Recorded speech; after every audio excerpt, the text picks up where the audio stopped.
मैं जब 2014 में काशी गया तो मेरे मुंह से ऐसे ही एक भाव निकल गया, न मैं यहां आया हूं न मुझे किसी ने भेजा है, मुझे तो मां गंगा ने बुलाया है। लेकिन आज 10 साल के बाद मैं पूरे भावुकता से कह सकता हूं, आज मुझे लगता है कि मां गंगा ने मुझे गोद लिया है। नमस्कार। कहते हैं खुद का घर शीशे का हो तो दूसरे के घर पर पत्थर नहीं फेंका करते, लेकिन यह बात प्रधानमंत्री मोदी पर लागू नहीं होती है।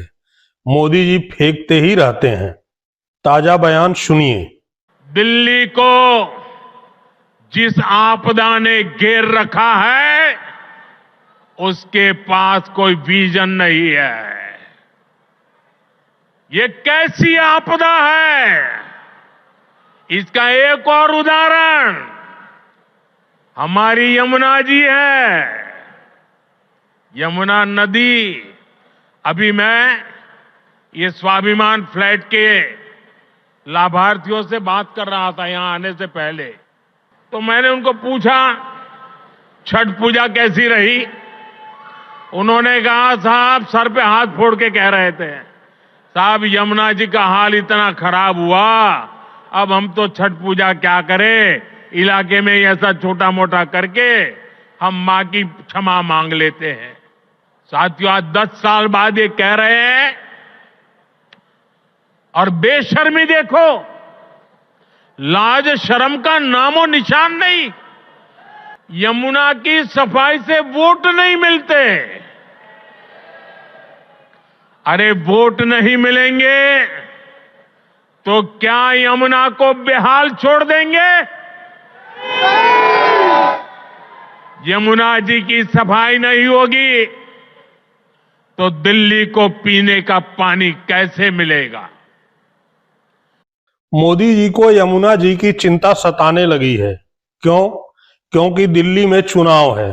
केजरीवाल ने यमुना की सफाई करने का वादा जो किया था, ये वादा पूरा नहीं हुआ। ऐसे में पीएम मोदी को पीड़ा हो रही है। पीड़ा इसलिए नहीं हो रही है कि वे देश के प्रधानमंत्री हैं, देश की बहुत चिंता करते हैं। पीड़ा इसलिए हो रही है कि गंगा यमुना, मंदिर मस्जिद और गुरुद्वारे पर सियासत का केवल और केवल मोदी का ही कॉपीराइट बनता है। केजरीवाल ने इस कॉपीराइट का घोर उल्लंघन किया है। इतनी सी ही बात नहीं होती तो मथुरा में मलबा ढो रही और आगरा में तिल तिल कर मर रही यमुना पर भी मोदी जी का गुस्सा फटता, जैसे दिल्ली में फट रहा है। लेकिन मोदी जी ऐसा नहीं करेंगे, क्योंकि यूपी में उनकी पार्टी की योगी सरकार है और वहां पर किसी ने कॉपीराइट का उल्लंघन नहीं किया है।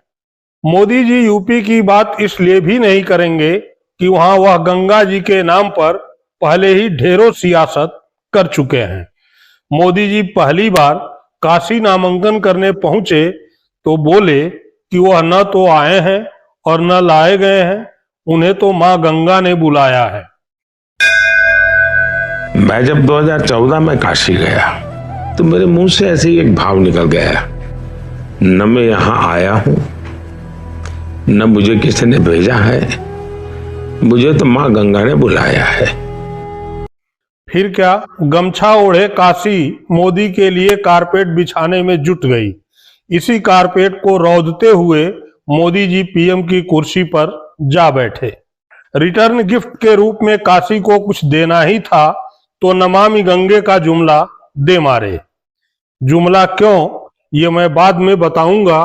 पहले मोदी के दूसरे नामांकन की बात कर लेते हैं। दूसरी बात, 2019 में मोदी जी काशी पहुंचे तो बोले मां गंगा ने मुझे गोद ले लिया है। मां गंगा ने मुझे गोद लिया है। फिर बनारसी मुंह से पान की पिचकारी को निकालते हुए बोले मोदी मोदी। अब देखिए उस मां गंगा का ताजा हाल, जिसने न केवल मोदी जी को बुलाया बल्कि गोद भी ले लिया। यह नवंबर 2024 की रिपोर्ट है। एनजीटी के अनुसार गंगा का पानी किसी भी लायक नहीं बचा है। काशी में ही जज को जिलाधिकारी से कहना पड़ा कि बोर्ड लगवा दीजिए कि गंगा का पानी पीने और नहाने लायक नहीं है। कि यही परिस्थितियां अयोध्या में भी है और कानपुर देहात में तो एक भी सीवरेज ट्रीटमेंट प्लांट नहीं है, क्योंकि गंगा जब उत्तराखंड से निकलती है तो वो कानपुर से होते हुए, प्रयागराज से होते हुए वाराणसी और फिर बिहार की तरफ चली जाती है। अब पूरे उत्तर प्रदेश में उस रिपोर्ट में यह जानकारी लगी कि 247 नाले उत्तर प्रदेश के गंगा में सीधे डाले जा रहे हैं, जिसमें 3516 MLD मिलियन लीटर डे 3516 अर्थात 351.60 करोड़ लीटर नालों का, गटर का पानी गंगा में डाला जा रहा है।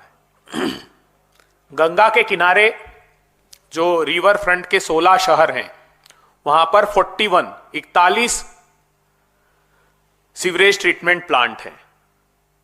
उसकी स्थिति उस रिपोर्ट में बताई गई कि 6 तो स्थायी रूप से बंद है और 34 मानक स्तर के ही नहीं है।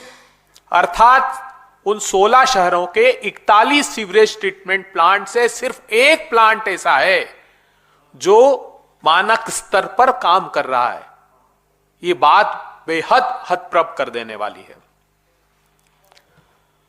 उत्तर प्रदेश के 41 स्थानों पर वाटर क्वालिटी की जांच की जाती है। यह जो खुलासा हुआ है, जो तथ्य है, यह आपके रोंगटे खड़े कर देंगे जो मैं अब बताने जा रहा हूं। 41 लोकेशन से वाटर क्वालिटी के सैंपल लिए गए। उसमें से 16 स्थान जहां से वो सैंपल लिए गए थे, उसमें फीकल कोलिफॉर्म बैक्टीरिया की स्थिति यह है कि 500 MPN जो 100 ml का सैंपल था, उसमें 500 MPN निकला। इसका अर्थ क्या हुआ? MPN का अर्थ है मोस्ट प्रोबेबल नंबर, और फीकल कोलिफॉर्म क्या होता है ये जानेंगे तो आपके पैरों के तले से जमीन खसक जाएगी। फीकल कोलिफॉर्म बैक्टीरिया सिर्फ जानवरों और मनुष्य के मल में से मिलता है। तो पानी को जांचने का एक तरीका है, अर्थात मानवों का और जानवरों का मल इतनी बड़ी मात्रा में 16 स्थानों पर मिला, और 17 स्थानों पर इससे भी भयावह आंकड़े हैं। 2500 MPN पर 100 ml है। 2500 MPN। आपको जानकर आश्चर्य होगा कि इतना अधिक मल मूत्र गंगा के उस पानी पर जहां पर करोड़ों लोग अपनी आस्था को समर्पित करके जल में डुबकी लगाएंगे, उस पानी का आचमन करेंगे इस श्रद्धा के साथ कि हम इस आचमन करने से, इस डुबकी लगाने से हमको मोक्ष की प्राप्ति होगी। अब दुख है तो इस बात का कि प्रयागराज में कुंभ शुरू होने वाला है और गंगा का पानी आचमन के लायक भी नहीं बचा है। नमामि गंगे के नाम पर मोदी ने जो सियासत की है, उससे आम आदमी तो आम आदमी, शंकराचार्य भी हैरान हैं। काशी में गंगा कितनी सफाई हो रही है? अभी आप तो काशी में मौजूद हैं। अब बात यह है कि एनजीटी नाम की संस्था है, उसने कहा है कि गंगा का पानी इस समय आचमन लायक भी नहीं है। अच्छा। और ये भी कह दिया है, आदेश कर दिया है कि गंगा के किनारे प्रयाग में और काशी में बोर्ड लगा करके ये लिखा जाए कि आचमन योग्य जल नहीं है। तो अब समझ लो कि क्या हाल है। बावजूद इसके मोदी जी दिल्ली में यमुना पर ज्ञान दे रहे हैं, लेकिन शायद उन्हें नहीं मालूम है कि मोदी जी गुरु हैं तो केजरीवाल गुरु घंटाल। देखिए किस तरह एक एक कर केजरीवाल जी मोदी जी की सियासी जमीन पर अपना बीज बोते जा रहे हैं। पहले पुजारियों और ग्रंथियों को 18,000, अब सनातन समिति में भी हुंकार। ऊपर वाला ये तय करता है कि किस काम के लिए उसे किसे चुनना है। मैं अपने आप को और आम आदमी पार्टी को बड़ा सौभाग्यशाली समझता हूं कि भगवान ने हम लोगों को चुना। चाहे हम ऐलान करने में थोड़ी देरी कर दें, लेकिन एक बार ऐलान कर देते हैं तो रघुकुल रीत सदा चली आई, प्राण जाए पर वचन न जाए। अब ये जो सनातन धर्म के लिए इतना बड़ा काम किया जा रहा है, सनातन धर्म के लिए जो लोग 24 घंटे, पुजारी वर्ग, संत वर्ग जो 24 घंटे काम करता रहता है, जो लोगों के और भगवान के बीच में एक तरह से सेतु का काम करता है, उन लोगों के लिए सेवा करने का मौका हमें दिया और हमें इस बारे में निमित्त बनाया। इसके लिए मैं अपने आप को और आम आदमी पार्टी को बड़ा सौभाग्यशाली समझता हूं कि भगवान ने हम लोगों को चुना। अभी जैसे सभी लोगों ने बताया कि भारतीय जनता पार्टी का एक मंदिर प्रकोष्ठ है और उस मंदिर प्रकोष्ठ में उन लोगों ने समय समय पे वादे करते रहे, हम ये करेंगे, हम वो करेंगे, ऐसा करेंगे, वैसा करेंगे, लेकिन उन्होंने कुछ नहीं किया। आम आदमी पार्टी जो कहती है वो करती है। चाहे हम ऐलान करने में थोड़ी देरी कर दें, लेकिन एक बार ऐलान कर देते हैं तो रघुकुल रीत सदा चली आई, प्राण जाए पर वचन न जाए।